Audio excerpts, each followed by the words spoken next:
Lab technician day ಪ್ರಯುಕ್ತ ಬಡ್ಡಿ ಮಕ್ಕಳು ನಮ್ಮ ಲ್ಯಾಬಲ್ಲಿ ಒಂದು ಚಾಕ್ಲೇಟು ಕೊಟ್ಟಿಲ್ಲ. ನಮಸ್ಕಾರ ಕರ್ನಾಟಕ. ಇವತ್ತು ನಾನು ನಿಮ್ಗೆ ನನ್ನ ಪ್ರೊಫೆಷನ್ ಬಗ್ಗೆ ಹೇಳಕ್ ಹೊರಟಿದ್ದೀನಿ. ನಿಮಗೆಲ್ಲ ಆಲ್ರೆಡಿ ಗೊತ್ತಿದೆ, ನಾನು ಲ್ಯಾಬ್ ಟೆಕ್ನಿಷಿಯನ್ ಅಂತ. ಈ ಮೆಡಿಕಲ್ ಫೀಲ್ಡ್ನ ಚೂಸ್ ಮಾಡೋ ತನಕ ಅಷ್ಟೇ ಚೆನ್ನಾಗಿರುತ್ತೆ. ಒಂದ್ಸಲ ಇಳಿದ ಮೇಲೆ ಮುಗೀತು. ನಾವು ನಮ್ಮ ಲೈಫಲ್ಲಿ ಸ್ಯಾಕ್ರಿಫೈಸ್ನ ಮಾಡೋಕ್ಕೆ ರೆಡಿ ಆಗಿಬಿಡ್ಬೇಕು. ಇದೊಂದು ಬದುಕಿ, ಇದೊಂದು ಜನ್ಮ. ನಮ್ಮ ಫೀಲ್ಡಲ್ಲಿ ಫಿಕ್ಸ್ ಡ್ಯೂಟಿ ಅಂತ ಇರಲ್ಲ. ಪೇಷಂಟ್ಗೆ ನಾವು ಯಾವಾಗ ನೀಡಿರ್ತೀವೋ ಅವಾಗ ನಾವು ರೆಸ್ಪಾನ್ಸ್ ಮಾಡಲೇಬೇಕು.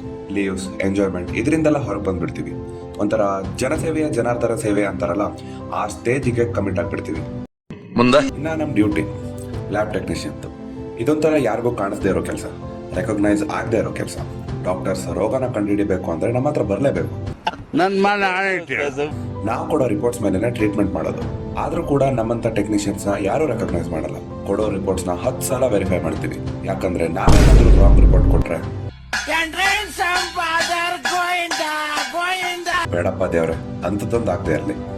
ಇಷ್ಟೆಲ್ಲ ರಿಸ್ಕ್ ಪೇನು ಇದ್ರೂ ಕೂಡ ಆ ಕೆಲಸನ ಮಾಡ್ತೀವಿ ಅಂದ್ರೆ ಆ ಕೆಲಸದ ಮೇಲೆ ನಮ್ಗಿರೋ ಗೌರವ, ನಮ್ಮಿಂದ ಒಬ್ಬರಿಗೆ ಒಳ್ಳೇದಾಗ್ತಾ ಇದೆಯಲ್ಲ ಅನ್ನೋ ಖುಷಿ ಅಷ್ಟೇ ಗೈಸ್. ಕೆಲಸ ಯಾವುದೇ ಆಗಲಿ ಮಾಡ್ತಾ ಇರೋ ನಮ್ಗೆ ಸ್ಯಾಟಿಸ್ಫ್ಯಾಕ್ಷನ್ ಇದ್ರೆ ಸಾಕು. Recognisation and rewards doesn't matters.